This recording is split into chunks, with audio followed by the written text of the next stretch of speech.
Hari ini kita akan melanjutkan tentang pembahasan dari materi yang sebelumnya, yaitu tentang pertanyaan-pertanyaan apa saja yang sering ditanyakan mengenai pabrik-pabrik bakso.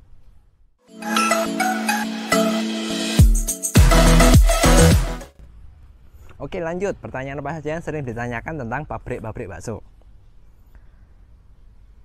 Izin apa saja yang diperlukan untuk membuat pabrik bakso? Sebenarnya banyak, tapi kita fokus saja di masalah produksi saja ya, supaya lebih ringkas. Nah, salah satu izin yang wajib dikantongi sebelum Anda bisa memproduksi dan menjual hasil bakso Anda ke pasar adalah izin dari BPOM. Ingat, BPOM bukan PIRT.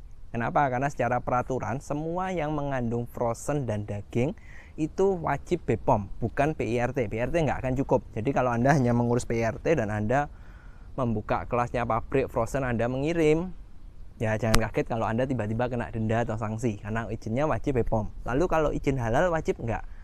Sebenarnya enggak wajib, tergantung masing-masing pabrik. Jika mereka mau melabelin produk mereka dengan halal, mau menjual halalnya, ya perlu mengurus. Tapi kalaupun tidak, sebenarnya tidak ada masalah, karena izin yang diwajibkan hanya izin BPOM. Jadi halal itu lebih ke arah opsional. Kalau Anda memang ingin produk Anda tersertifikasi halal, ya silakan diurus izinnya juga.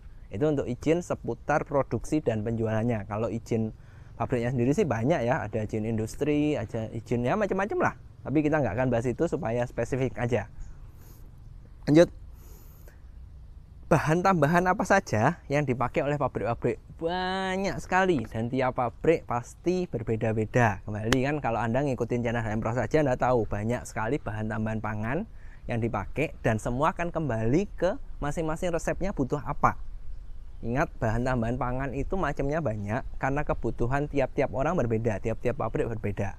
Cuma kalau Anda mau yang selalu dipakai apa sih?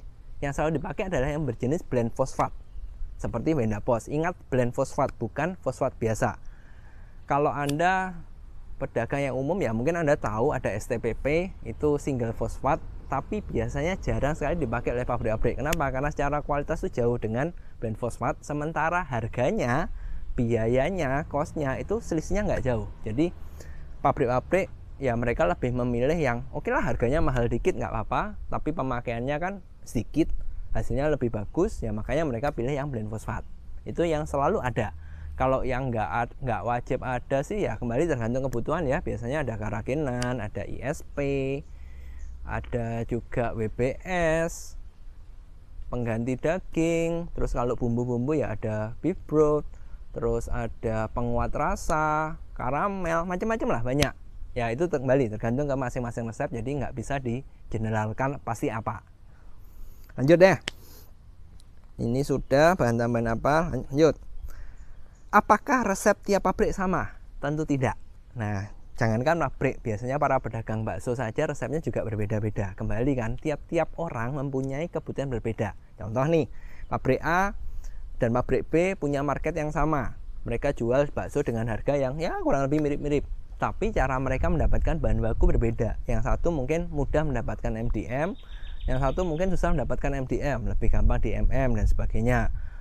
Ya karena bahan bakunya berbeda-beda, tentu resepnya pasti berbeda-beda, sehingga ya semuanya nggak bisa sama. Makanya kalau channel HM Pro saja ini ada kan tujuannya mengedukasi, bukan bagi-bagi resep, bukan yang instan lah. Kenapa? Karena gini, pasti Anda kalau sudah senior berdagang bakso, kelas Anda semakin besar, pasti banyak sekali masalah yang muncul. Dan ketika semakin banyak masalah yang muncul, biasanya solusinya itu nggak bisa kalau A jadi B, B jadi C, itu nggak bisa. Jadi Anda perlu fleksibel, dan kalau Anda tidak tahu pengetahuannya, tidak punya knowledge-nya, Anda akan susah. Makanya tujuannya hari ini kan saya juga mengedukasi supaya ya tahulah kalau masalahku seperti ini, solusinya begini. Tujuannya sih seperti itu. Jadi kalau ditanya apakah resepnya sama, pasti enggak. Dan bahkan semakin besar pabriknya, resepnya pasti semakin banyak sekali. Itu pasti. Jadi Anda kalaupun mau menaikkan skala ke pabrik, ya siap-siaplah resepnya harus banyak ya. Lanjut. Berapa banyak modal yang diperlukan untuk buka pabrik? Wah, ini susah. Kembali, fleksibel. Jadi kebutuhan masing-masing orang berbeda, tergantung. Pertanyaan saya kembali gini, Anda mau bikin pabrik sebesar apa?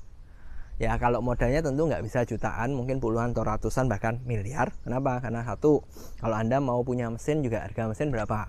Kalau Anda mau yang mesin yang masih standar buatan lokal ya mungkin 10-20 juta dapat.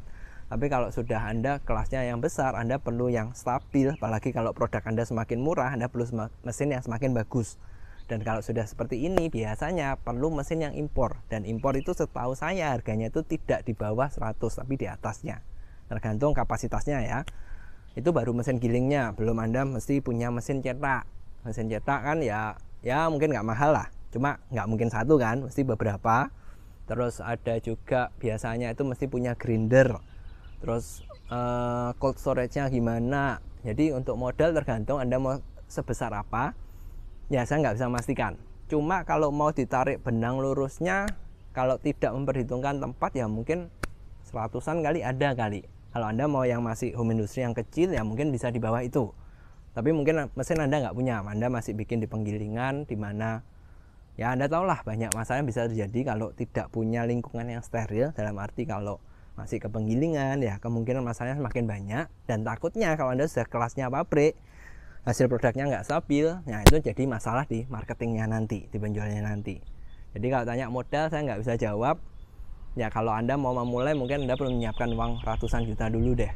Itu untuk amannya. Karena gini, jangan berpikir modal itu cuma untuk beli mesin, beli tempat, terus hire karyawan dan sebagainya. Tapi Anda perlu memikirkan cadangan dana Anda. Dalam arti kan kalau Anda jual, ini penjualan, pertanyaannya Anda ngasih utang nggak?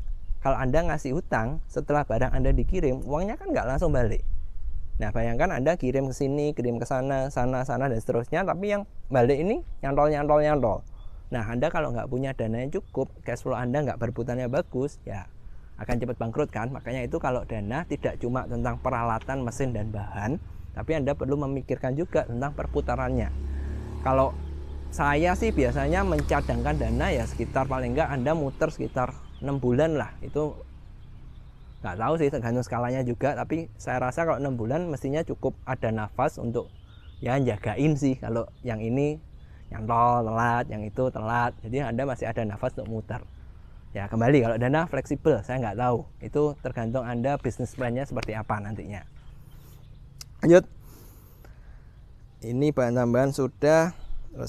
Ini terakhir, bagaimana pabrik hasil baksonya bisa stabil baik dari tekstur, rasa, dan juga tampilan. Kembali, jawaban paling simpelnya mereka punya banyak resep, sehingga ketika bahannya naik turun, nggak stabil, kualitas bahannya naik turun, mereka punya cara untuk memperbaikinya. Nah, kalau dari resep seperti itu, lalu ada juga cadangan rencana itu dari bahan. Mereka tahu, mereka punya knowledge-nya, mereka punya pengetahuan. Kalau misalkan nih, kita ngomong tadi, di materi sebelumnya saya pernah bahas, kalau daging itu mereka belinya berdasarkan CL. Misalkan ada nggak kemungkinan, oke mereka sudah beli CL 85, tapi kualitasnya nggak sebagus biasanya, itu bisa kemungkinan, bisa terjadi dan sering kemungkinan. Nah kalau pabrik yang sudah tahu ketika oke aku pakai CL85 sekian tapi kualitasnya agak-agak turun, untuk nyamain gimana? Nah ini perlu bahan-bahan tambahan. Dalam arti gini, ada dua opsi yang bisa dilakukan. Satu, kalau kualitas dagingnya turun, mereka ganti resep, pakai resep-resep yang lain, atau mereka tetap resep yang sama ditunjang dengan bahan. Nah, makanya ada dua supaya tekstur dan rasanya stabil. Itu satu dari resep, kedua adalah dari bahan-bahan tambahan pangan. Kembali kan bahannya banyak sekali, saya nggak tahu. Lalu untuk tampilan, kenapa bisa stabil bagus? Ada dua faktor. Yang pertama, mesin cetaknya mereka. Umumnya pabrik-pabrik mengandalkan mesin cetak yang cukup stabil, itu supaya hasilnya keluarnya itu sama. Dan setahu saya biasanya ketika mereka cetak, mereka itu selalu ngambil random sampel untuk memastikan semuanya sama. Itu. Yang kedua, proses rebusnya biasanya berbeda. Umumnya semakin besar skala pabriknya, mereka merebus dengan dua tahap, di mana dua tahap ini, tahap yang pertama nyemplung hasil cetaknya, yang kedua adalah tahap mematangkan. Ketika ada dua tahap ini, umumnya hasilnya itu bisa lebih stabil. Nah kalau triknya gimana ya panjang lah, nggak usah dibahas hari ini. Cuma mungkin yang membedakan dari pedagang biasa dan pabrik adalah itu, tahapannya berbeda. Satu, mesinnya pasti berbeda. Yang kedua adalah tahapan rebusnya berbeda. Dan ini sangat-sangat krusial karena mempengaruhi dari tekstur dan juga tampilannya berbeda. Oke, nah itu materi-materi yang ya pertanyaan-pertanyaan sering ditanyakan lah. Tujuan saya hari ini supaya Anda dapat gambaran. Gini, sebenarnya saya sudah sering membahas hal ini. Jadi kalau Anda ngikutin terus dari episode-episode sebelumnya, saya rasa Anda sudah tahu jawabannya. Cuma Tujuan saya hari ini setidaknya Anda dapat gambaran supaya Anda tahu kalau Anda mau membesarkan skala usaha Anda harus mempersiapkan apa saja. Ya, tujuan saya membuat materi hanya itu saja.